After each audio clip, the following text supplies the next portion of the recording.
Hello everybody and welcome back to Forever and Ever the Kelly Fans podcast. It's episode number 21 of season 4 and we're coming to you live from Limelight Studios in Irvine. My name's Paul Montgomery. No Kelly Cal again this evening. He's sitting with his feet up getting weighted after hand and foot as he's come to expect. Happy birthday to Alison, by the way. But joined by two very able deputies here in the studio. We've got Barry Richmond, aka Baz, who's a friend at Pod and has stepped in on a few occasions now. Aye, number 4. Still not got my ball for number 3 yet. Right, okay, we'll need to get that sorted out. And making his debut in the podcast, another friend at Pod and a name that we mention nearly every week. It's Graeme Johnston, right, mate? Thank you very much for having me on. I was honoured to be asked. Big boots to fill, obviously, with Cal. And then, obviously, Ali and Lindsay have done a good job in his stead, so no pressure. Here you are, aye. So what do you make of the surroundings? Is it what you expected when you watch it? Is it like when you watch the X Factor on the telly and then you actually go to the studio and you're like, this is the different setup? Comfier coming on here than I would be going on the X Factor. Right, okay. Right. Don't want to hear me sing. Right, well that's one big thing. I'm not very happy. You waited to get Lindsay on, then asked us on straight after it. That's like getting up to the karaoke and finding out Debbie Harry's on her phone. Aye, I know. Aye, she set the standards, did very, very well indeed. But listen, you lads will be absolutely fine, and it's going to be happy, joy. That's why I picked you two well-known happy guys. Loads of lovely stuff to talk about tonight. So listen, I'm thinking we might be a wee bit downbeat, but as I want to start with happy news. Like I said, I've got my Christmas tree up 1st of December. Too early? No, we put ours up over Saturday, Sunday. So brings a bit of festive cheer to the misery of the weekend that was. Absolutely. Baz, tree up? Well, all the years we've always waited after my birthday on the 8th. Right, okay. So we've always put the tree up on the 9th. But this year things have been so sad and everything like that, I've allowed the wife to put it the up trees early. up. There we go. Listen, this Kelly Downturn is great business for Santa Claus, man. It's making people go that wee extra mile. So he'll at least be happy in the North Pole. Obviously, we're going to be talking about the game on Saturday night there, Dundee United. We've got Hearts on Wednesday, then Rangers coming up on Saturday. So plenty to get through there. All your messages on the Twitter and stuff like that, we'll go through them. I think Graeme's got a wee show and tell for us as well that he's going to do. I do. And everything else in between. So obviously the main topic will be the current situation. We're now 7 without a win, although obviously stopped the rot the other day. Absolutely delighted with that. Woohoo. Yes. Get the Christmas tree up. So we'll just start with Saturday then, boys, if you don't mind. A 1 each draw. Again, kind of following in the sort of pattern of the way things have been over the past maybe 8-9 weeks. No the most exciting game of football to watch. However, a point gained rather than nothing at all, which has been the norm. Baz, will come to you first. What was your take on Saturday night's entertainment? Well, it started off well. I went to the Trust Space. Of course, yes. And we had Paul Wright giving us a wee chat and some niceties and a few stories for doing the years. I would recommend that to anybody. Wee bit of scran, no waiting at the bar or anything like that. Then at the game, you get a wee high with the goal, and then it just downhill for there. Right, so there you go. It's peaked with a goal. I thought we were slightly better, to be honest with you. And like you say, go to the goal. We'll come on to the penalty and all that stuff. A bit mental for me. But what about yourself, Graeme? What was your Saturday like? Probably a funny week for me to come on. Because I'm normally so like, I build my whole week, my whole life around Kelly. Do you know, it's all a bit like the look forward to Saturday. You're excited for it and all the rest of it. See, going into the game, it's probably as flat as I've ever been going into the football. Actually, I never feel like this, but I actually had to get myself out the door kind of thing, like force myself out the door. My father, he's not well at the minute, and through the week he was kind of saying, even if I'm better, I'm still not going. I'm like, Dad, you've got a season ticket, you may as well go. And he's like, nah, I can't be bothered.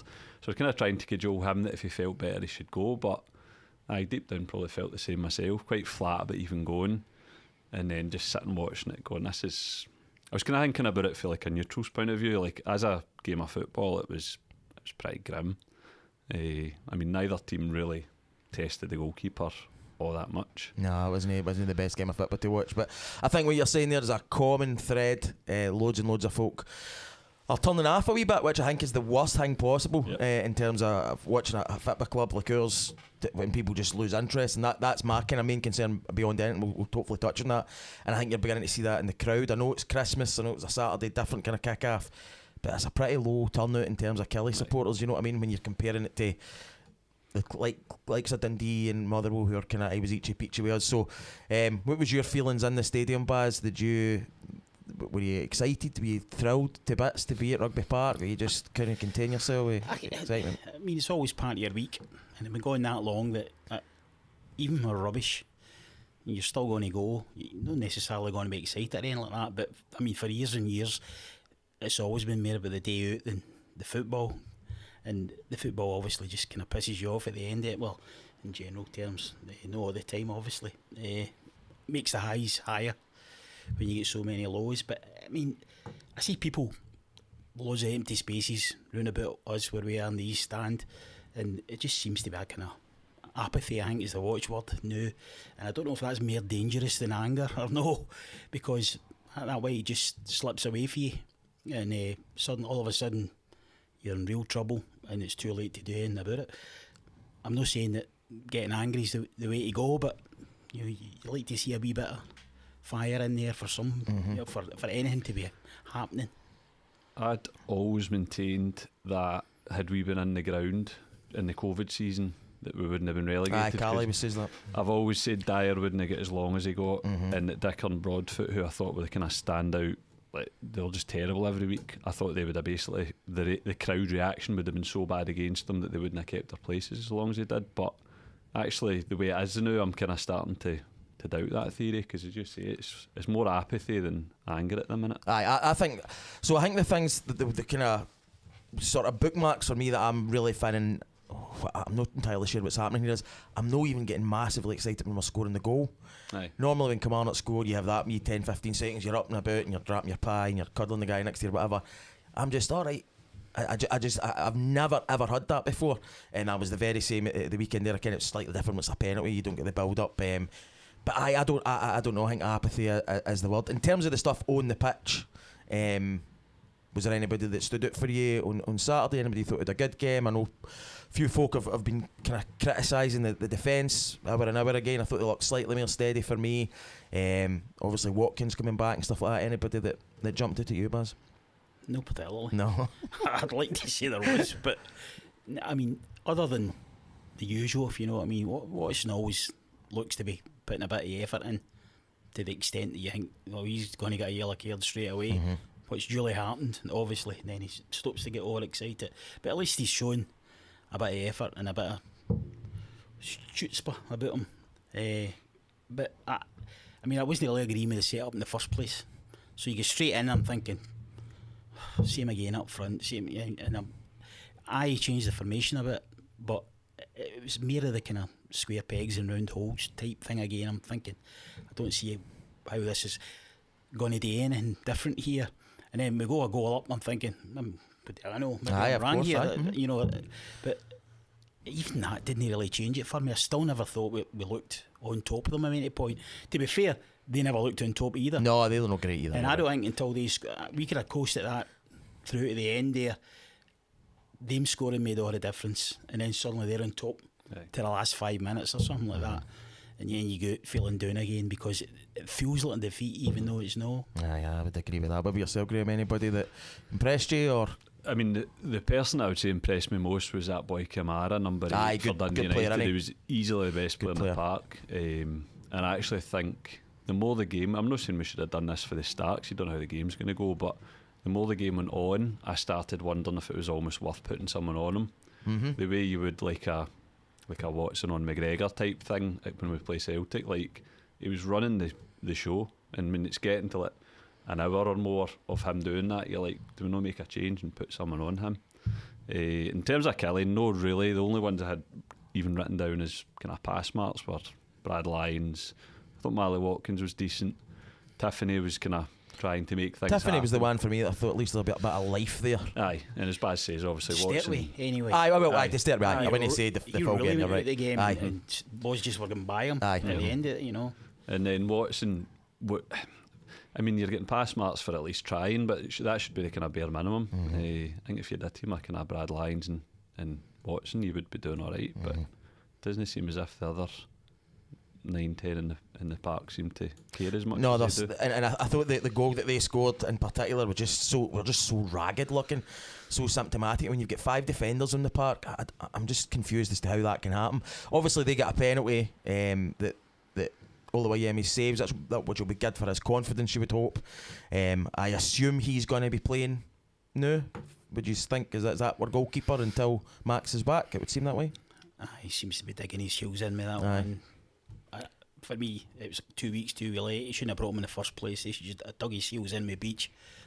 I'm not really rating Beach either, to be fair, but you don't get where he got to in the game even before he came to us without having something to you, and I don't think we gave him the opportunity to. We stuck him in at the deep end and then just cut him adrift. I mean, that boy will struggle now, confidence-wise, because of that, and I think that's why he'll stick with the Celtic guy. Graeme, yourself? I probably stuck with him. He's better than Beach, but he's no miles better, and he's nothing special.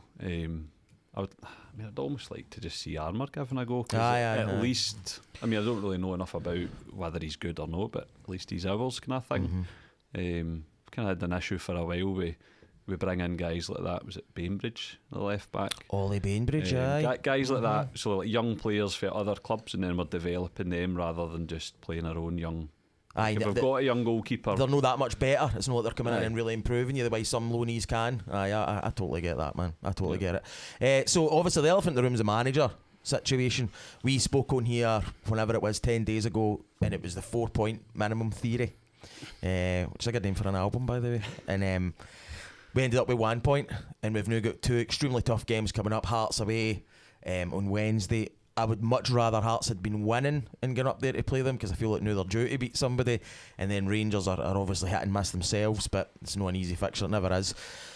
What's your feeling on the gaffer then? I'll come to you first, Baz. The floor is yours. Obviously the vibe isn't great. I would say it's pretty negative. I would say it's overwhelmingly negative in regard to the manager's position. What's your own take on it? You've seen a few managers come and go over the years. I think I said when I was on here the last time, when I was asked about him, that I kept my counsel on it because I didn't particularly fancy it, but I could see where it was going.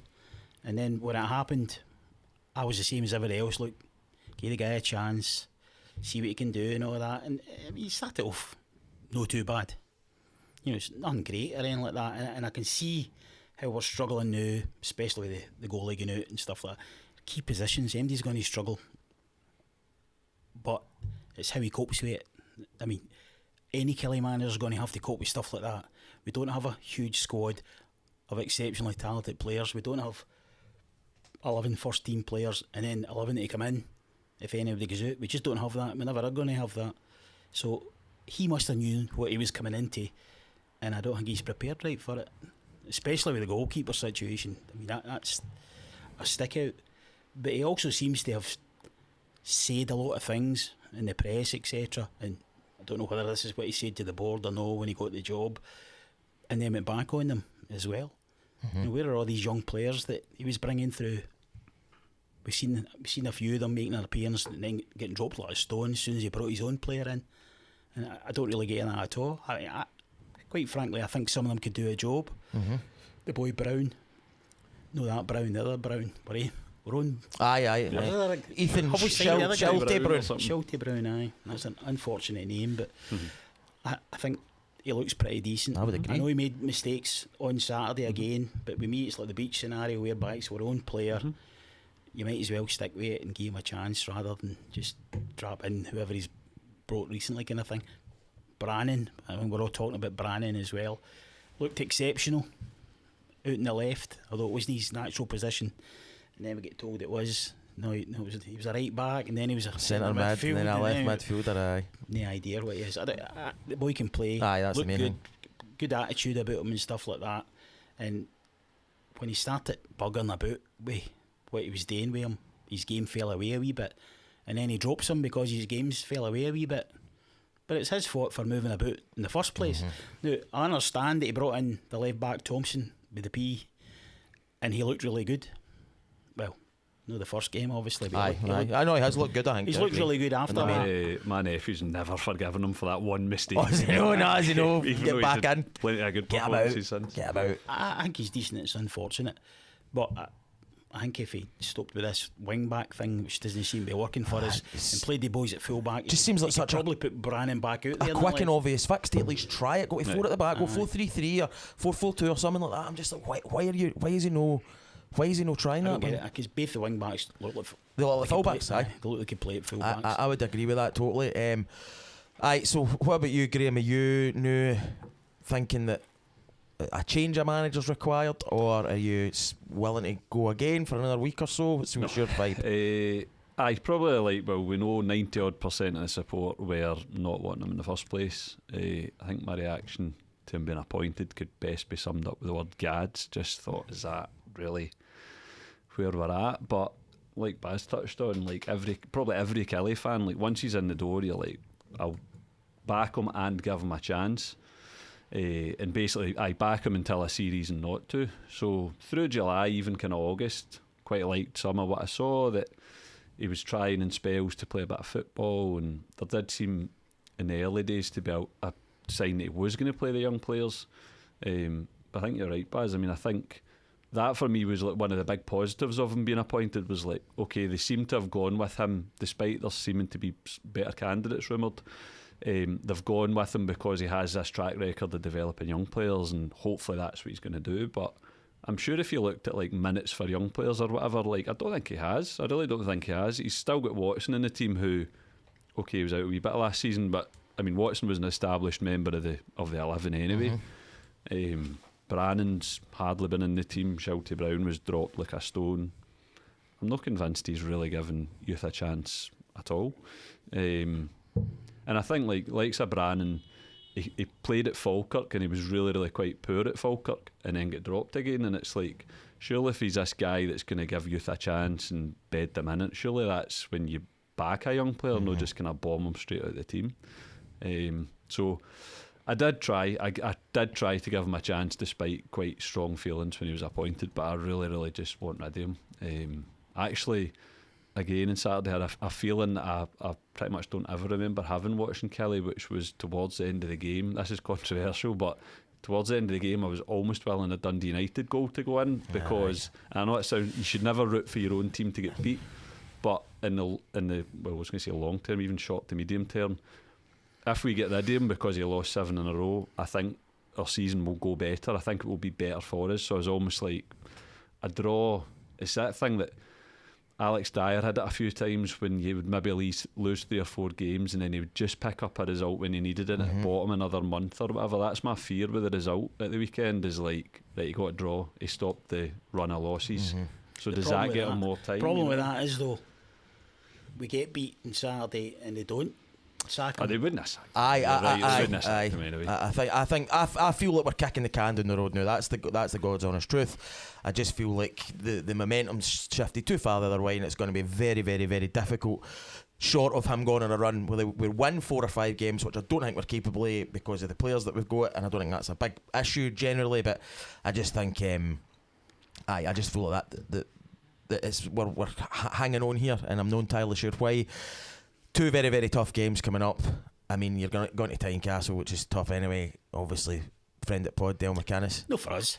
No. Well, we've got such a good record up there that you might go up there and push someone at the back, and then obviously the Rangers on Saturday. Is your feeling that if we lose both of the games, which will be favourite today, that he would be relieved of his duties, or do you still think they'll hang on? What's your feeling? Sure, because we're coming at this horrible run of 7 games, but as you touch on, like Hearts away, I know that obviously the record there's amazing, but Hearts away is like, especially where they are in the league just now, it's a tough fixture. Rangers at home, Aberdeen away. He could probably lose all 3 of them, and the board would maybe feel like, well, they're, do you know what I mean? The other teams we don't have them circled anyway to pick up points. I find with this board it's so hard to call where they're going to ever actually sack a manager. It's because we've seen both sides yet.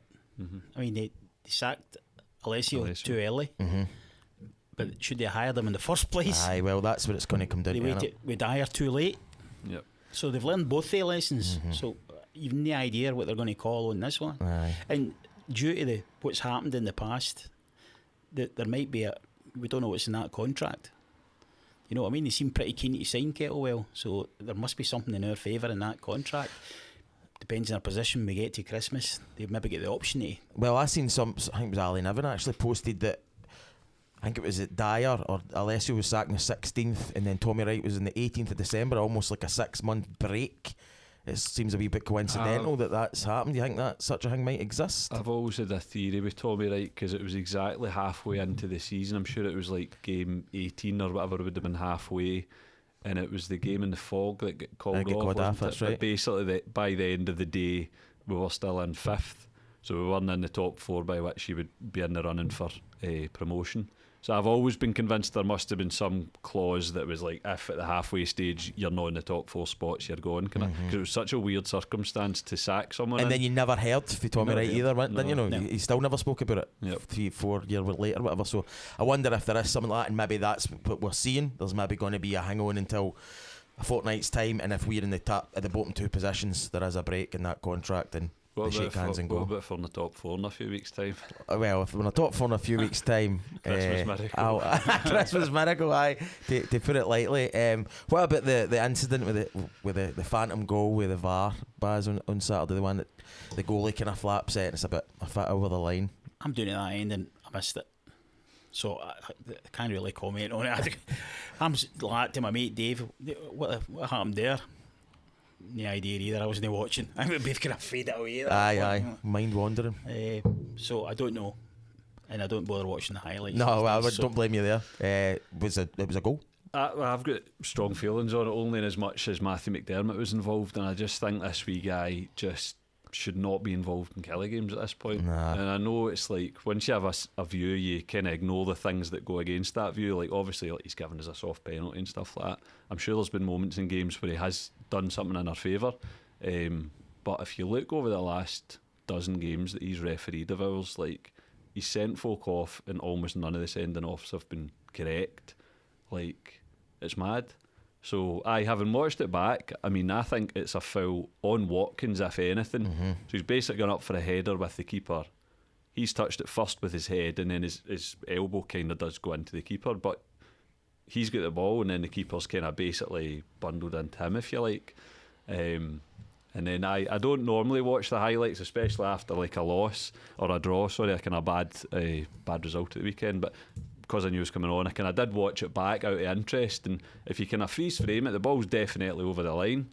So Kettlewell said afterwards that apparently he's been told it was for the foul on the goalie, the initial foul by Watkins supposedly. But apparently on the day he was told it was for the kind of later fouls sort of thing. So you get the feeling they watch it back and say, right, okay, we could eat for that then. Actually, we'll say that looks a bit more believable. We'll say that one instead. What I would like is for the audio of that decision to come out. I do think it would be interesting to hear exactly what they've, and if straight away at that Watkins winning the header first, if straight away they're going, oh, that's a foul or whatever, I think they're wrong, but at least like the audio matches up with what clear. they're telling Kettlewell. I suspect that's not the case. No. But even if it isn't, what are they going to do? Exactly. Well, that's what I'm at right now. I've got just zero confidence in any. I would scrap it tomorrow, because the amount it's costing for the quality that you get, I don't think it clears anything up. All you end up is now arguing about the things, and the people running it make the same mistakes. They just make the same mistakes twice now. So I would just scrap it. I just don't think make it's twice as many mistakes. Or make twice as many. Aye. If he hasn't made a mistake, we'll make one for you. I just can't believe some of the things that go on, and the fact that they get to. I totally understand that a referee will make a mistake. Sometimes it's a terrible mistake, but in the heat of the moment, same as a football player, same as a manager, it can happen. But to go back and watch it and no correct it or get it wrong again, they didn't even take their time on Saturday. Blows my mind. It took ages. And I'm straight thinking every time there's a VAR decision, I'm like, right, it's not going for us. Aye. I just assume that straight away, it's not going for us. I'm very surprised if it's going for us, if they're walking towards that. I'm like, oh, this can't be right. We're getting a decision. Aye, I know. Aye.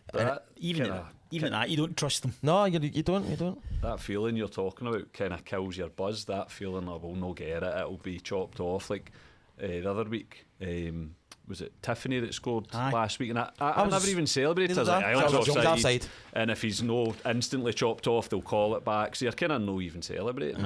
My feeling on VAR is like, as a spectator paying into the ground, you should be the most important customer at that point, rather than the kind of folk at home or abroad watching it on telly. And you're the person in the ground with the worst experience. You're sitting there in the cold for 3-4 minutes. There's no big screen with a replay. There's no, the referees aren't mic'd up, so you don't know what's being said or what's been debated. You don't even know what they're looking at a lot of the time. You're basically just sitting there for 3 or 4 minutes going, what's happening? Like, and this is getting added on at the end. Exactly. Even if you're saying they're getting X percentage of decisions correct now versus before I'd still just get rid of it, because it's just not as entertaining. It's not as good. No, experience. the whole thing's suffering. I think. And they're not getting more decisions correct in my opinion anyway. So I don't think so. I probably need to look into it more. I don't even know when VAR's allowed and when it's not anymore. They seem to have changed their mind on it. Was it the Scotland game when the guy got the second booking, the Denmark player, to get sent off because it was a booking.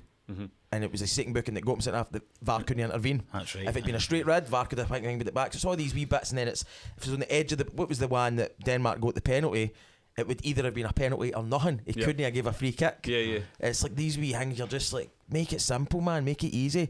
But I'm totally done with it. But I think VAR's probably followed in the list in terms of our worries at the minute. Right, so boys, Wednesday night, Tynecastle, Happy Hunting Ground. What's your feeling? Are we getting a result? Are we pulling one out the bag here? Are we papering out all those cracks? Or are we up there and Del Boys doing us? I think a lot of it's down to who's available again, and not just for us, for them as well. Because I think the only cracks you've seen in their armour is the minute he's had a couple of players out injured, they're all moaning now about him doing what he did down here, playing players out of position to cover for it, and why is he not bringing in this guy, and what.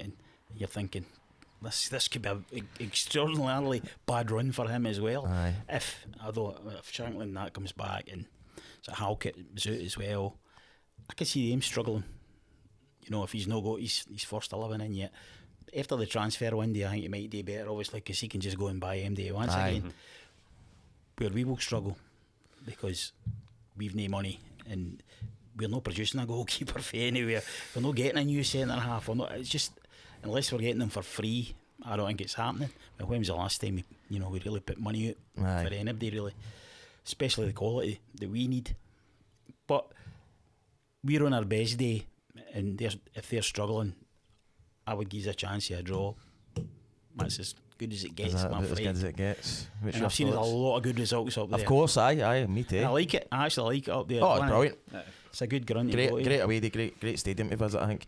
What are you thinking, man? We going up there? No, I mean, of course you're right on if we have our kind of best day and they struggle a wee bit, of course it's possible, but I just can't see it. And I love that when you ask Cal for his prediction, he's always positive. Never man. ever Like, predicted this team to get beat.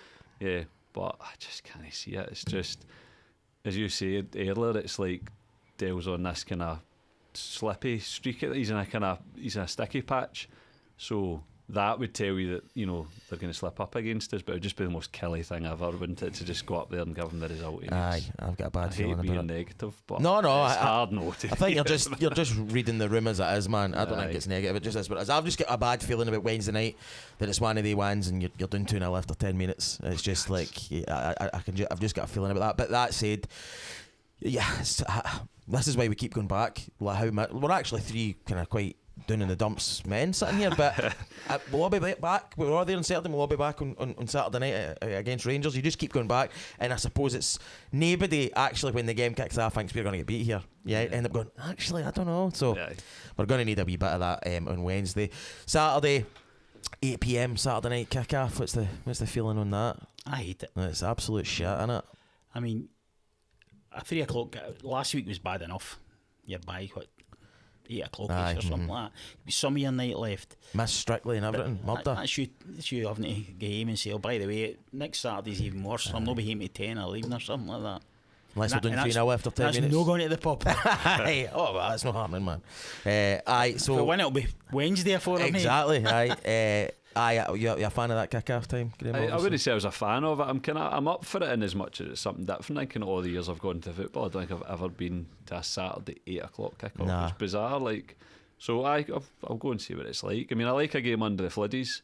and I obviously feel as if at home to Rangers. Sorry, I know your man Stuart here's a Rangers fan, but a big Rangers man. I mean, you know, over the last 10 years, statistics would bear it out that like at home to Rangers, you know, we do well. So, up for it. I mean, I'm definitely more positive for Saturday than I am Wednesday, even regardless of what happens on Wednesday. Going into a game at home to Rangers, just because of their track record in recent years, always feel pretty positive. If you get a result on Wednesday, Saturday might be easier. Aye. Well, there you go. I mean, you go up to Tynecastle and win, and then you draw at Hamerey. Like, all of a sudden, do you think that's enough to turn things back around in Kettlewell's favour? If you come away with the 4-point theory, we're just applying it to 2 different games, or do you actually think it will no really matter now? Still be doing that 2 months down the line, though. Aye. No, I don't. I'm of the opinion now that it can't get much. As you say, unless he goes in some kind of mad undefeated run. Do you see that happening? I don't. I certainly don't see it happening. I really don't. I think if I go back to my theory about the contract thing. I think there must be some kind of break in there, and that's why they'll be hanging on the now. And if it comes to it and we're still doing really badly, come the what used to be the winter break anyway, I think we could see them changing then. Well, they're meant to have lists of folk now. Aye. You know, after all the Alessio carry on and that kind of stuff, that's it. We'll have a list of people, and we'll keep an eye on all these folks' names, and we'll keep due watching diligence. them and all that. So there shouldn't really be a need for 6 weeks trying to get somebody new in or anything like that. They should really have a list of people there. Depends who's available, I suppose. Depends who we can afford, I suppose.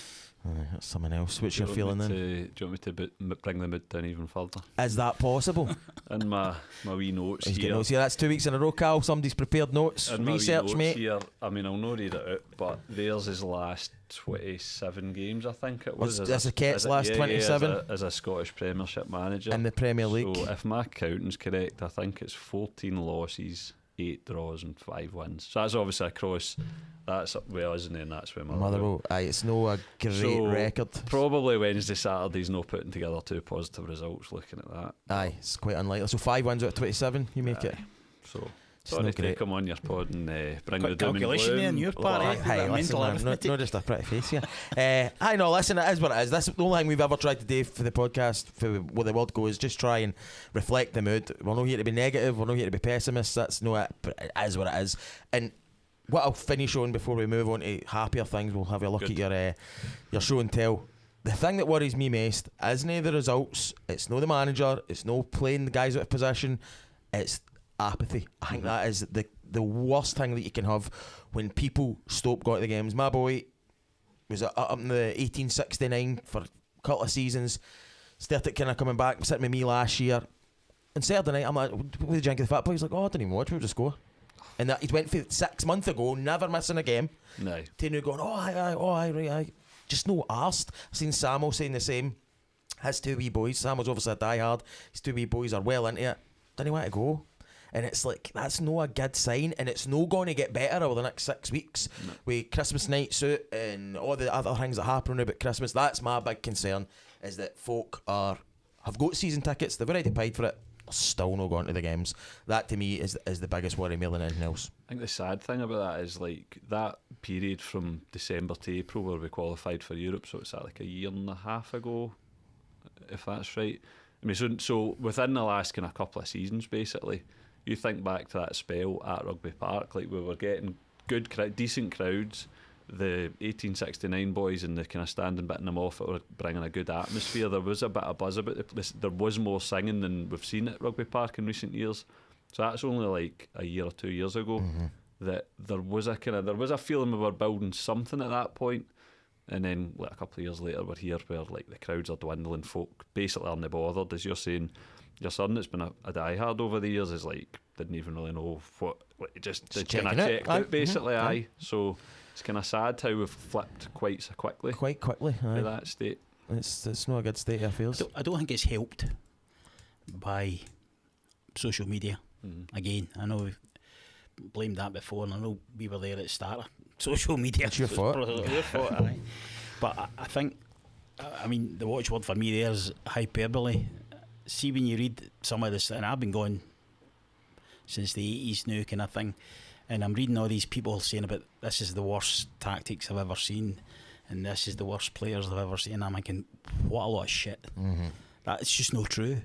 And it's just people saying the worst and trying, this is the worst we've seen.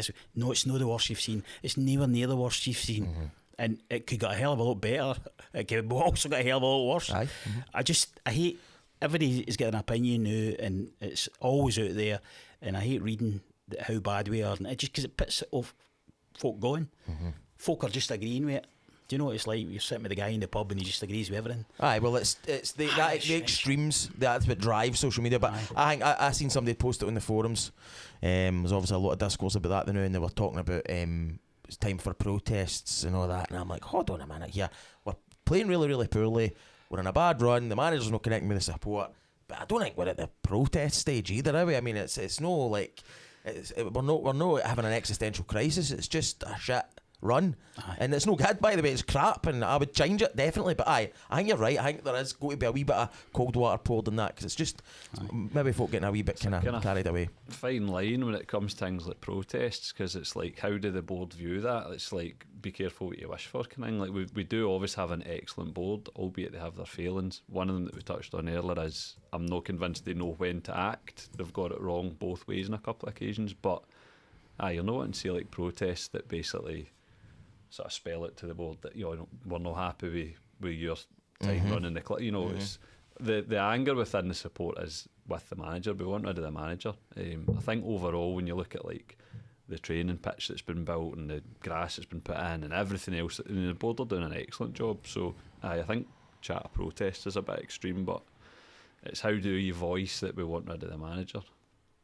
That's it. Baz, any ideas? No. Very wise, man. Very wise. Right, before we go to the questions, you want to show us your show and tell and cheer everybody up and make them happy again? Yes. Look at this magnificent stuff. Is one of my favourite things that I own, so I don't know what way taking a turn. You just go to that camera right in front of you. Camera, but put it in front of my coop and that'll see it. Watch the views skyrocket. Basically, when I was wee, I went to the football with my dad. I'll be the Anthea Turner. Excellent, your glamorous assistant here. When I was wee, I went to football with my dad, and over the years we've loved kind of talking about, I remember that game in 1998 when we went away to Dunfermline and all this kind of stuff. But I kind of wish I had something less, because there are those wee bits in my memory where he'll bring up, I remember when we went away to Clyde, and I'm like, no, not really. Aye. So my own wee boy started taking him when he was 2, and basically just started a note on my phone of like every game that he's been at, every ground that he's been at, who scored, what the dates were and all that. Wow, man. So the kind of wee post-it notes I've put were basically like his first game, like a game, there's I think a couple of pages on, maybe there's a day where I had kind of complained to the club about something, and basically they had offered us like a tour of the ground, met the players. Raymond Gummy was great with him, gave him stuff, gave him a signed match ball and all sorts of stuff. They just could not have been better with him. Can I mention the Falkland? Steve Clark was. Good old Steve. What's he up to now? And then like that was the day that we beat Rangers to get into Europe. His next game after that was going to ski nomads at home. So you can kind of flick through it, and it's right up to his 150th game was just kind of last year. That is amazing, mate. What a cool thing. That reminds me, somebody that contributes to the podcast, Chris Kimmett, his dad had these legendary kind of scrapbooks that he'd kept for years, and when we used to go over to his house on a Saturday night and we'd get them down at the loft, and you just love looking at them. That is an amazing thing to do, man. Very, very cool. Just the page you just flicked past there, I just clocked Queen of the South away, which would have been my first away game after COVID, probably everybody's first away game. Aye, that's right. There somewhere, which obviously was in the championship season when we had that last minute winner was it Jason Naismith scored it? Aye. Which was just like one of the all-time away games because we'd been deprived of it. So absolute class, mate. Aye, what a cool thing. As I said to you, I've got another couple of things that I brought along as well. Shows. I'd like to see, so thank you for modelling that so beautifully, Baz. Paid extra for us. Done a fine job. Aye, the other couple of things that I've got here were framed programmes from our 2 cup wins that I've seen, signed by the goal scorers. Oh, magnificent, man. Signed by Paul Wright. And then you've got the League Cup signed by Van Tornett, but it's also signed by like Kenny Shields and a bunch of other folk that played that day. Tremendous. I suppose in amongst all the doom and gloom of today's pod, there's been some nice memories in there as well. Just £2 for the programme. That'll tell you everything you need to know about the world. Absolutely. Who are the two players in the front of that? Jim McIntyre and bonus points if you can. I think I do know who it is. Aye? I think I do. Can I have a guess? Baz, you want to go first? No idea. Is it Paul McGrillen? Well, let's say that you're correct. Yeah, I We're think it's not Paul gonna McGrillen. correct. And I think I can remember because of the Panini sticker albums. Oh. Let's play with Motherwell. Now you're talking. Could be wrong. But aye, they're class, mate. Thanks very much for sharing, man. But much needed light relief there, I think, because these questions are nothing too happy. Why is that? I don't know, man. Right, I got a message from Norman Tolson on Saturday, very early on Sunday morning. I don't know if he was up early or got to bed late, but he just says, bored with Kelly now. Even after being up 1-0, I expected Dundee United to score, and I didn't think we'd get another goal, and it really shouldn't be like that. Maybe slightly kind of the same vibe that we're talking about. There is that wee bit of boredom run about, which isn't good. Ali Nevin sent us a big message. This is a big one right already. Ali's so he's good with his pen. Right, Kettlewell was built up before his appointment of knowing the Scottish game working with youngsters. Now we only have Watson as a regular, and the side is a homegrown talent, and no signing apart from Stryek is really impressed. Does that really show that the press release on his appointment was a bunch of words flung together on ChatGPT? So my question is, at what point do we start to discuss the real regression in David Watson's game? He kicked on from last season at the start and became the heartbeat of the side, but instead of building a team around him, he's just a part of it and looks no different to the muck around about him. By the way, I'm not talking about dropping him, as there's nothing behind him deserving of that, but I just expected big things and I feel like it's fizzled out a bit. Second question, with the fans voting with their feet, will there be more away fans than home on Saturday? So Watson, do you think he's went backwards, Baz? No, I don't think he has. I think the way he's playing the now is just reflective of what's happening round about him. Mm-hmm. I don't think he's any better or any worse. I think he regressed a wee bit last year, getting dropped in and out all the time constantly, which he's not had this year, obviously. So as much as I think he'd be doing a lot better if the players round about him were supporting the way he's playing, if you know what I mean. Aye. We're more settled and maybe playing. I've got to be honest, I don't think he's the best ball playing midfielder anyway. No, I agree. Do you know what I mean? But I think he's got enough to his game to stick out in our team, and I love the fact that he's still here. But I don't want to spend too much time talking about him because I don't think he's going to be here long enough. He feels that way. What about the support hang on Saturday then, Graeme? You think there'll be more Rangers fans than Kelly fans? Aye, sadly, probably the case. I think is it on telly when it's at Must be that a Sky. time? It must be a Sky Saturday night. Because I mean, I think as kind of grim as things are, that's obviously a reason that the crowds were dwindled the other night, and will be if the game's telly on Saturday, kind of thing. On Watson, I think obviously the kind of real breakout season he had, he was tremendous. I think, like Baz said, he regressed last season. I don't think he's gone backwards this season. I think, exactly like you're saying, it's like in a team that are not doing well, in a team of other guys that are struggling, it's unlikely that he's going to be like, amazing within that team, but as well as he can be, I think he's doing all right. I think the thing that he definitely always gives you is that 100% effort, and I think with that there is a bit of quality in there. I do think he's still showing some quality in there. I think that's going to work against us all the same when it comes to January, and people come in with bids for him. They're not going to be big bids. No, you're not talking anything near what it would have been maybe 18 months ago, but we'll just need to wait and see. Right, Jerry Smith get in touch to say, my question is, the club seems to be a bit piss poor on the communication field just at the minute. Do you think a director of football would work with a young coach, and if so, who do you think we could approach about potentially being director of football or somebody in that role? Keep up the good work. Thanks, mate. Nice to hear from you, man. Director of football, a bit of chat about this stuff. I'm actually no massively on board with. I don't think I fully know what a director of football is, to be honest with you. Somebody that kind of, what do they do? Run the kind of football and let the manager do the. I don't know. Like, you probably don't know enough about the role, but when the board appointed when James Fowler was in, that was his title basically, wasn't it? No. What was he? It was something else. It wasn't head of football operations, because he wasn't on the board. Right. From the point of view of like long-term planning by the board, I thought that seemed like a good move. It's a direction a lot of football clubs are moving in. I thought that, I mean, for me, that's one of the things I would most criticise the board for, is like, as soon as a manager come in the door who didn't fancy having that role above him, they're like, Okay, let's You just just scrap do whatever that. you It's want. like, surely the whole point of creating that role, and you could argue James Fowler was maybe the wrong appointment, but surely the whole point of making that role is like with a long-term 10-20 year plan.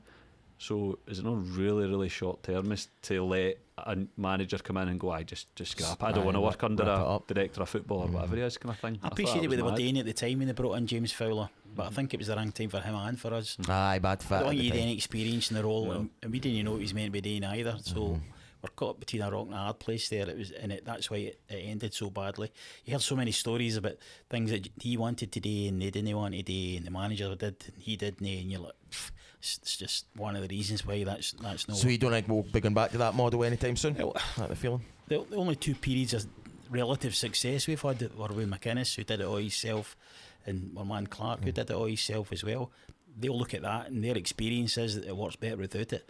I tend not to agree with that. I think they need somebody in, knows an operations manager, and not necessarily to take the day with signing players and all that. I think they need somebody in there in an advisory capacity. Do you know what I mean? See, before we pick the next manager, I'd like somebody on board there. And I know what you're going to say here. Stevie Clark recommended Alec Dyer, which is a wee bit worrying as well, but maybe he knew more about him than us. I think it was Dyer himself wasn't ready. I still think that the role would work to a certain extent. I quite like the guy, is it Ross Matthews' boy? Aye, he was at Ayr and stuff like that, wasn't he? Aye, and he was at Hibs before that as well, and he did no bad as well. And you can't see that. And there's a few other people who've been quite successful in it. Who was the woman? It was Leanne Dempster.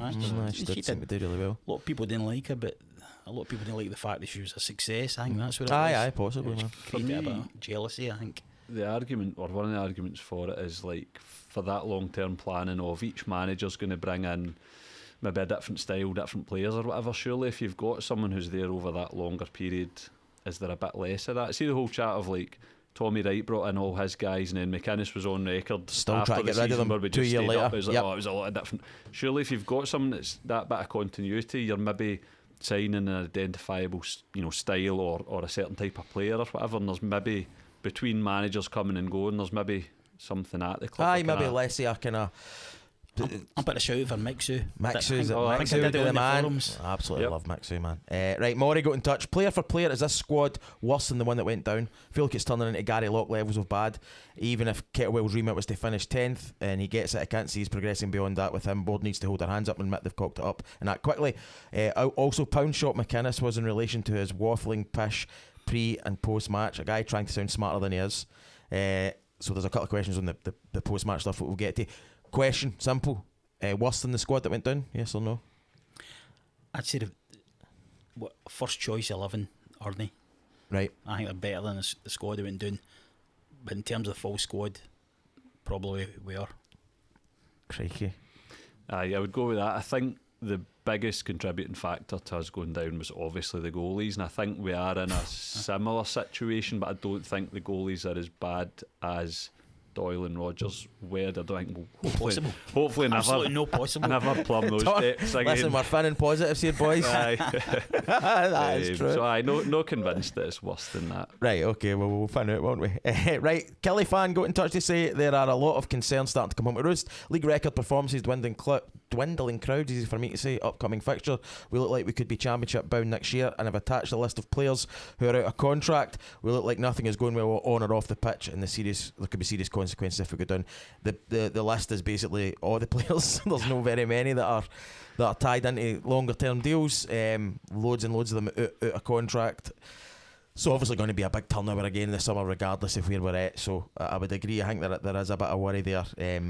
Round about the continuity, I think it maybe goes back to what you're saying about the director of football stuff. I think that what you're saying, that there's obviously going to be a large turnover of players in the summer. I think someone touched on that. I don't know whether I saw this comment in the forum or maybe even in the thread of questions, but it's hard to feel a connection with the club at the moment, because it's, other than your David Watsons and even like kind of Ben Brannan and stuff, it's basically a team of guys who have been brought in. You kind of know they'll probably not be here after, like, I don't know, just picking on one, like someone like Tom Lowry or somebody like that he's not going to be here for the next 2, 3, 4 years. I would bet on that. I would guess on that. Do you know what I mean? So it's hard to feel a connection when you're in that spell of a high turnover of players. Aye, Aye, exactly. Don't let that man near an open razor, by the way.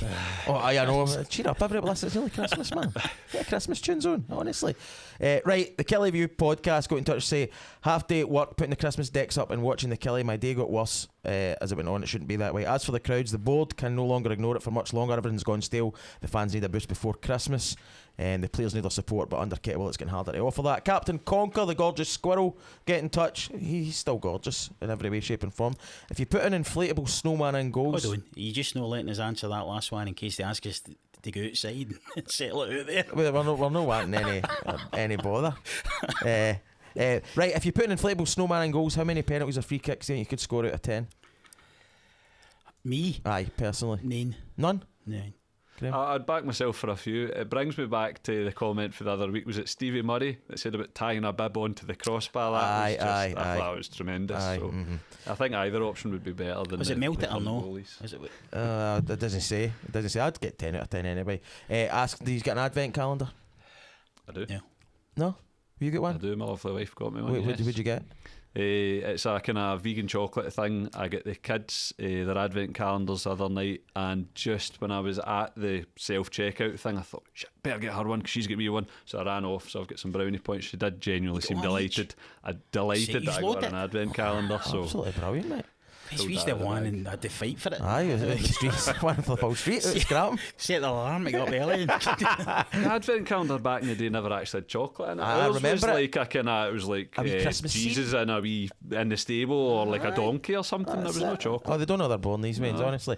Right, Gunnar Vance get in touch and said, would you rather do the eating trial on I'm a Celeb or attend a Kelly game at the moment? I feel no connection with the players or the management. How does Kettlewell turn it round? Even the most positive fans are now grumbling, but I'm buzzing for Edinburgh on Wednesday. Doesn't miss many games. What would you rather do? I'm a Celeb eating trial or go to the Kelly game? Depends what you're eating. Aye. Kangaroo bollocks and stuff like that. Eating trial? No, I'm going to the game. Still going to the game? I'm still going to the game. I think this is what we going need. to the game just pips it over eating kangaroo bollocks for now, but let's see how the week Do we goes. promise the people positives? That's 2. The goalie's on as bad, and going to the games is still better than eating kangaroo balls. We're getting there. Listen, this is what we try to do here. Right, David Hanna gets in touch. Comments from Kettlewell's time at County. This is in quotes. We're going through a bad spell and it's up to me to find a way through it. If my team continue to perform the way they did, that will increase the pressure on me. That's not being dramatic. It's the harsh reality of football. Indeed it is, Stuart. Indeed it is. So the man will know. The man will know. He's obviously got his quotes that he falls back on. He just can pull them out, whether he's at County or Motherwell or Kelly, just as kind of go to Davy Hannell or Kettlewell. Right, Boydie gets in touch and he says our fan base are one of the most passionate and dedicated in the country, so when our fans stop caring and become indifferent towards what's happening, that's when the alarm bell should start to ring. Saturday's attendance says more than words can. Kettlewell has got to go. Christy Sykes says, would you rather lose Watson in January for a fee and a sell on, but be guaranteed 11th, or lose him for next to nothing but finish 10th? So basically, we sell him in January, but we finish 11th, or he stays and we finish 10th. That's no. What kind of question is that, Dave? We don't want it. Some Do you want a kick in the nads or do you want a kick? Aye. I think we sell him because he's gone anyway. Get the money if we can. Aye, it's not going to do him any good hanging about here for another 4 months. Eating kangaroo boys. No, yes. Maybe put a wee spring in his step. I'll go 10th. Oh, Sorry. I'll go 10th, only because obviously we've been in the relegation playoff a couple of times, and it gave us one of our better days with the 4-0. But obviously with the kind of COVID season, it was just I just cannot bear the thought of having worst to go ever through game. that I think. again. Was that the worst ever, the COVID horrible, one? absolutely horrible. Oh, Nobody even to moan it. No, You know what I mean? exactly. Folk miles round. oh. I actually got a ticket for that game in the kind of ballot or whatever it was, but then I had see with COVID where you'd been like a close contact with somebody, you had to isolate so you or had something. to isolate, and then still was convinced that no, had I been in the ground I would have booed loud enough or something, Aye, the butterfly effect or something, I don't know. Wasn't it to be? No, I remember Horrible. So no, Can't I get don't to want that stage to go again. through that again. Right, Callum Scott gets in touch, who's a Who's that? big Kelly fan. Bigfoot. although I don't think it goes to the games anymore. Thoughts on Ket's post-match verbals, in particular his tone towards the Killie Chronicle? I have to say I didn't like what I saw and actually feel the second incident was much worse. However, I feel this shows Ewan and Gaby are both doing their job well and representing the fans. So Ewan posted, or Gaby posted the video where they'd asked Ket a question and Stuart seemed a wee bit nippy with him, I thought, and fired back. So there's been a wee bit of chat around about that. What was your feeling on the post-match interview stuff? I just think with football media, Scottish football media in particular, so many of the questions are so safe and generic, and we've heard them a million times, and quite often they ask the question but almost give a version of the answer themselves, and then it's like, what do you want the guy to say to that kind of thing? So I actually quite like that the Killie Chronicle they're walking that fine line between, obviously they want to kind of, you know, keep those relationships because they're going to have to, you know, be in at those press conferences every week. But you'll hate questions for them because they know what they're talking about. Aye. Do you know what I mean? They watch us every week and they know what they're talking about. And so fans when they ask him the questions, they know what they're talking about. He's no answer for it. Believe me, he'd be sitting there biting his lip and wanting to say worse. I agree. I think you're absolutely right. Because I would imagine he'll be raging as well. I mean, he's give the players a job to do, out and do that job. For whatever reason, it's not happened. He'll be reeling as well. Aye. I'm not saying he's not at fault for it. I'm just saying. No, I don't dispute that he'll be still pissed be off raging. Then himself. you've got to sit in front of folk and try and explain it away how it happened. And all you want to say is, I don't fucking know how it happened. And if I did, I wouldn't be sitting here having to explain it. Aye. I wish he would just say that. Aye. That would buy him more time, I think. At some point he is going to say that. Aye, that might be where he ends up. Alexander Marchie gets in touch to say, no questions, I'm just horrified. Lee McNaught, quite happily see Stuart Kettlewell gone, but who do you want to replace him? Was Cal not in management? Cal, he do something with the Grange or something. He couldn't cope with the pressure. He wouldn't like it if Ewan was going, him and Gaby were going after was him. Other podcasts not pushing him for it? They were trying to get him to take the job, trying to take him away from me. Who would you any ideas? Not up to us to come up with the ideas. Just about anybody at this point. Let the people apply. Is that the stock answer? Aye. Whoever. Know your job to pick one. Job. I think it's a difficult one. And the problem is, it's fine knowing who you want, but being able to afford them and get them away from where they are. Because there's nobody that's brilliant that's currently knowing a job. No, there's no obvious fit now, that's for sure. So I don't know. Alan Agnew got in touch to say a question: why did Aidan not rumble up the balls in the cup draw? So obviously got in the midst of all this depression, we got the most exciting cup draw possible. It was a home tie to Dundee, whilst Talbot managed to put out Celtic, which is incredible for them. But he's buzzing for the cup then. Everything's locking up, boys. Why the long faces? I think if you had to pick a fixture to be the most meh fixture you could have got, home to a club that are in the same league as you, someone like Dundee who you play all the time. I mean, it's just about the worst straw we could have had. It's really depressing. Said earlier, obviously my wee boy's trying to tick off all the grounds and he's at 26, so you're kind of hoping for a way to, you know, whoever a kind of lower league side. So home to Dundee is just, I think it just highlights again how bad the league structure is. Aye. The fact you already play each other 4 times, well, depending what side you're in, but you know what I mean, it's just horrendous and always has been. It needs changed. Totally agree. Bleak. Right, Grant says it's time for Bowie to speculate, to accumulate fully behind everything he's done for the club, but if you shop at Primark you can expect holes in your joggies after a month. Never seen Billy in joggies, so I don't Billy in joggies. I think that's I totally get where that's coming from, but I've been you there and big kind of supporter of the podcast and stuff like that, and I was on the forums. Totally get it, but like I think all the speculation's already happening, like in terms of the money that we're spending with the training ground and the park and all that. That's the thing that concerns me so much. I'm like, I don't think there is another option. I think that's maybe why Kettlewell took the job in the first place. So I really don't know how we circumnavigate that. To counter that slightly, I mean, the speculate to accumulate thing, did Bowie not try that with McInnes when he probably spent as much as he's ever going to spend on a manager, probably gave him the biggest budget we'll see for a long time, and I mean, it did obviously work in fits and starts. We got Europe and different things, but it wasn't massively better than, do you know what I mean? We finished near the bottom of the league a couple of times, we scraped our way at the championship, so I think he's arguably tried the speculate to accumulate thing without that much of a difference. He can spend every penny he's got and still get nowhere near any of the City teams. Yeah, that's it. The gap is huge at the minute. And even if he did, there's still no guarantee. No. A lot of it is down to luck. It's finding the right guy and coming here and getting it right. Do you know what I mean? It's no. You could get somebody who has been a failure somewhere else and they just see if they've got the right fit. It just and seems to they're work. fit for you. Look, Kenny Shields came from nowhere. 100%. He was a great fit for our club because he was all community based. He knew about football. Look what happened to him after he left us. Aye, right, that's it. You know, And then he worked anywhere else. he fit it here, and that's what we need to find again. It's not an easy thing to do. Absolutely spot on, man. Couldn't agree more. Ryan Wales asks, why can goalkeepers not kick the ball anymore? Who was the last keeper we had who couldn't kick a ball and keep it in play over the last few years? Possibly the smallest of our issues, but it actually does my nutting. It's a small issue. It's But funny you should say that. I was just listening to a radio thing the other week there, and it was down in England. They were complaining about the fact that keepers are signed now just for their kicking ability, and they hardly ever touch the ball. that is a strange one, isn't it? It was on Good with his can't feet. remember, but My mate Ross, like Jim Stewart's son. Oh, of course, aye. He's obviously he was a goalkeeper and he's a goalkeeping coach, and this is one of his kind of pet hates, is that goalkeepers nowadays are at a young age are being coached like how to pass out for the back and play with the ball at your feet and all that, and they're not actually been taught the basics of like how Catch to do the a ball. punt, Aye, how to do a half stop the ball volley, getting in. like actual deliver the ball up the park, because playing the Aye, ball of up course. the park isn't as much a thing. It's all like, it's like, oh, is he good with his feet? And it's like, well, no, is he a good goalkeeper and can he do the basics kind of thing? That's kind of been lost. I bet a wee that's bit. what it is. a lot of that's just tactic talk for the managers again, innit? Trendy, And innit? we're playing it out for the back. Aye. No, what you're doing is you're putting it out the full back, and he's blooting up the back. Exactly, one extra Exactly. pass. Load of Almost shit. always what Get out of happens.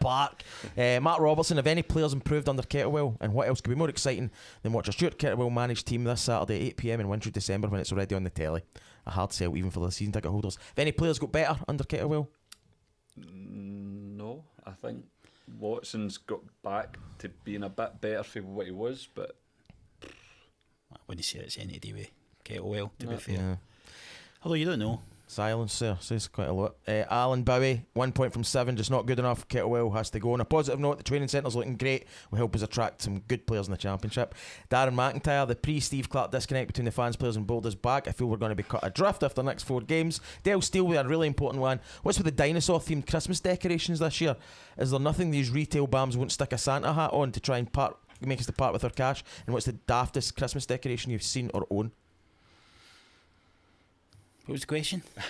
Fucking, it's a bit of a ramble there. So Something about dinosaurs. I sent that to my wife because we put the tree up the day. So You had dinosaurs. we have a dinosaur, yes. I've Well, actually. you answer the question then. It was Why have bought you got for a me dinosaur? because I'm into dinosaurs. is it Kettlewell? It's no the cat, man. How much are you into dinosaurs? Just really like them, man. Like loved them when I was a wee boy. Like just really into dinosaurs, Jurassic Park. No, fetish style. No, it's Disney. good family dinosaur fun, man. What, Doesn't Barney? it scream Christmas to me, like dinosaurs and Christmas? I'm Well, not we also seeing that. have on our tree a sausage dog and a pride jumper. Mel says that's one of the contenders. An Amazon box that's with our name on it that's been delivered to us. And we also have a tub of hot sauce. Right. A Christmas Do you know what's in the decoration. Amazon box? Or is it a fake It's Amazon just box? an empty Amazon box Aye. on the Christmas tree. So there we go. But my wife loves our tree. We need to see a picture of this tree. Right, I'll share that. I'm getting Oscar the Grouch. I'll get. Aye. Have you? Why that? Don't know. It's just always been there. Aye. I think somebody sneaked it in once and just never. Try to It's fair to throw it. pass judgment on you. Terrible, We've got, man. we do a thing like every year. We kind of get like a new, like it might be a holiday that we've been on, or like my Aye, son's that's what we're first trying to Christmas. do. Or there's kind of like there's a brand new one every year, kind of thing. But I So mean, we put all them up as well as all the kind of red, green, She's gold getting fridge baubles. magnets. You can use them all year. there you go. Thinking about it, man. But the other thing that goes up in the tree is obviously like all the stuff that the kids have made over the years, and to be fair, some of it has to be kind of hidden round the back out of view. Some of it's lovely and quite special. Some of it's just bits of card that they've Some it made finds a its mark way on. into the. Oh. No get the making of a varsity artist. Oops, that ended up round the back out of you. Oops. Right, Gregor gets in touch. Season 2021, after 14 games, we had 17 points. Right. This season, after 14 games, 11 points. We were lucky on Saturday, despite Ket's viewing it as a slight positive. 1 point from 7 can't be enough, and his post-match stuff doesn't help. Fair play to the Kelly Chronicle boys for holding him to task there. So, aye, that doesn't look So, like great reading. What, 6 points 6 worse points off worse at the off. exact same stage? Aye, then we get relegated. Aye, that doesn't sound great. Barkley got in touch. Watkins and Anderson up top's the way to go. I feel we need January ASAP. It's been a recruitment issue with regards to the goalkeeping situation. As much as I don't like the way Kitwell was dealing with it, I see 30 minutes a match where I see something and then we can't sustain it. Calamity or basic error, then we go to pot. January massive for us. I feel we need a couple in and 0 out. We can all see a striker and a goalkeeper minimum, maybe even in the loan market. Fair enough, man. Nigel says that the subs of the 3 best players on Saturday, Watkins, Watson and Lyons, kill any chance of us winning the game.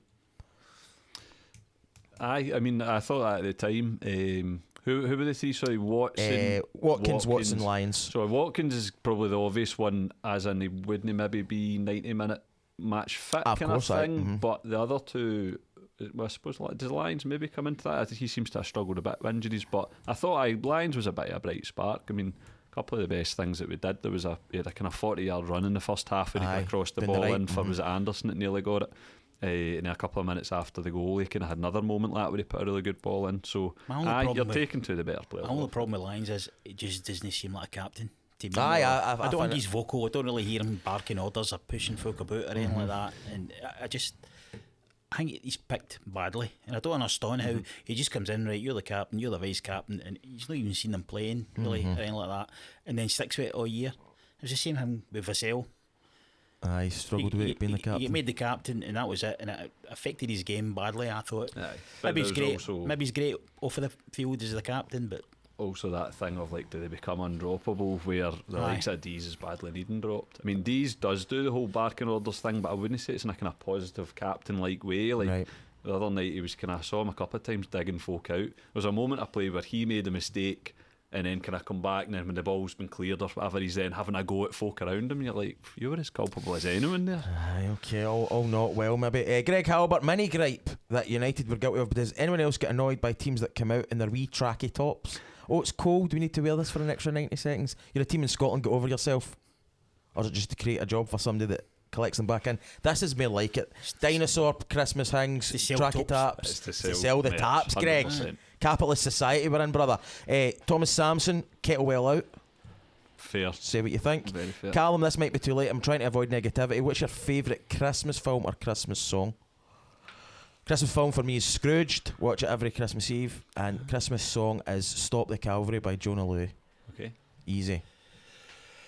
Barry, you go. All right, you got to have a think. I need to think about it. Easy one for me. Best Christmas film by a distance is Home Alone. I absolutely love. Actually, like, makes me so happy watching Home Alone. It was on yesterday. We watched it. I've got a channel on my dodgy stick that just plays Home Alone all the time. I noticed that. Well, I've heard other people talking about that. Best song, again, probably a very obvious answer, but Fairy Tale in New York. There's a reason so many folk pick it. It's a cracker, isn't it? And it's a wee bit different as well. A lot of Christmas songs are samey. It's a wee bit sad too. It's a bit different. It's a bit kind of. It's got that melancholy that you feel at Christmas, eh? Right, Baz? Film and song. Wonderful Life. Oh, It's a Wonderful Life. It's a Wonderful Life. Aye, I don't know. We watch that every year, and I actually don't know about a song. No, I feel to say anything in case I upset him. Well, I'm feeling like it's a Wonderful Life being a Kelly fan tonight, isn't it? After the way we've been talking tonight. Aye. The ghosts of Christmas past, present, and future. That's three. Last question comes from Gallic, who I saw on Saturday. I thought the question from the Kelly Chronicle was fair and reasonable and wasn't asked in a snidey way, but his back was one step away from don't back down, double down. He can polish the 1 point from 21 all he wants, but it's still a turd at this stage. To replace him, I'll take Mike Bassett. What manager? There you go. I think on the question that the Chronicle asked, I mean, it is part of his job to answer questions, especially the ones put to him by folk that he knows to be fans. I mean, they're basically representing us, the fans, at that point. So I think it's kind of getting his back up a wee bit. Aye. It's not a good look. I mean, that's part of his job to do pre and post match conferences. So I didn't think it was unreasonable at all, but then I would say that. I would say that. That's how they don't let you talk. They don't let me anywhere near it, and they're quite right, I know. Right, okay, lads, that has been 70 minutes of almost undiluted misery, but no because you used to. Thank you so much for stepping in.